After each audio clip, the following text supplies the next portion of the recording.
আসসালামু আলাইকুম everyone, good evening. আজকে আরেকটা ব্যাপার নিয়ে আপনাদের সাথে কথা বলবো, সেটা হচ্ছে বেভারেজ। ফুড অ্যান্ড বেভারেজ এই টার্মটা আমরা প্রায়শই শুনতে পাই। তো ফুড মানে কি এটা তো আমরা সবাই জানি, কিন্তু বেভারেজ মানে কি এটা নিয়ে অনেকের ভিতরে একটু কনফিউশন আছে। তো বেভারেজ মানে আসলে কিছুই না, এটা হচ্ছে ইংলিশে বললে ড্রিঙ্ক, বাংলায় বললে পানীয়।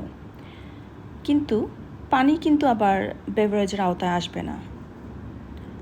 বাট পানীয় তৈরি করতে গেলে আমাদের পানির দরকার হয়, এই কারণেই এটা হচ্ছে পানি, আর একটা হচ্ছে পানীয় অর্থাৎ বেভারেজ। বেভারেজ মূলত দুই প্রকার হয়ে থাকে, একটা হচ্ছে অ্যালকোহলিক আর একটা হচ্ছে নন অ্যালকোহলিক। অ্যালকোহলিক ড্রিঙ্ক কোনগুলো সেগুলো তো আমরা সবাই জানি, অর্থাৎ অ্যালকোহল থাকবে। আরেকটা হচ্ছে নন অ্যালকোহলিক, যেগুলোতে কোনো অ্যালকোহল থাকে না। তো অ্যালকোহলিক বেভারেজ যেগুলো, সেগুলোর মেইন অ্যাসপেক্টই হচ্ছে এখানে অ্যালকোহল কন্টেন্ট থাকবে। আর নন অ্যালকোহলিক যে বেভারেজগুলো পাওয়া যায় সেগুলোর মধ্যে আবার তিনটি সাব ক্যাটাগরি আছে, like nourishing, refreshing and stimulating. Nourishing কোনগুলো? নারিশিং হচ্ছে যেগুলো তৈরি করতে আমাদের দুধ লাগে। বিভিন্ন ধরনের শেকস, স্মুদি, লাসিও কিন্তু এক ধরনের নারিশিং ড্রিঙ্ক সেক্ষেত্রে বলা যায়। যেগুলো খেলে আসলে আমাদের বডি একটা নারিশমেন্ট পাচ্ছে, সেগুলো হচ্ছে nourishing drink or beverage. Refreshing drink কোনগুলো? বোঝাই যাচ্ছে যেগুলো খেলে আমরা রিফ্রেশড ফিল করি। প্রচণ্ড গরম লাগছে, আমরা কি খেতে চাই? একটু cold drink which are not healthy. তাহলে তার সাবস্টিটিউট হিসাবে আমরা কি খেয়ে থাকি? শরবত, lemon mint drink, seasonal fruit drink, এগুলো খেয়ে আমরা যেরকম রিফ্রেশড ফিল করি, আবার আমাদের এগুলো কিন্তু তৃষ্ণাও নিবারণ করে থাকে।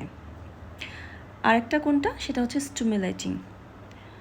নাম শুনেই বোঝা যাচ্ছে যেগুলো আমাদেরকে স্টিমুলেশন দেয়। আমরা যখন খুব ক্লামজি ফিল করি, ড্রাউজি ফিল করি, তখন কি খাই না, এক্ষেত্রে বলতে হবে পান করি চা আর কফি।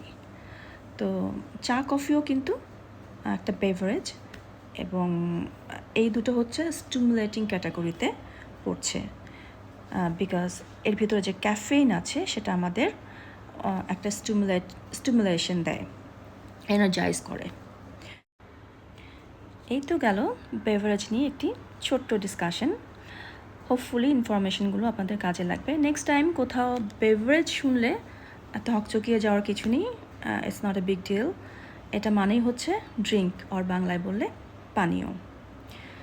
তাহলে এক্ষেত্রে আমাদের একটা প্রশ্ন আসতে পারে যে তাহলে ডাল অথবা স্যুপ এগুলো কি বেভারেজ? যেহেতু এগুলো লিকুইড না।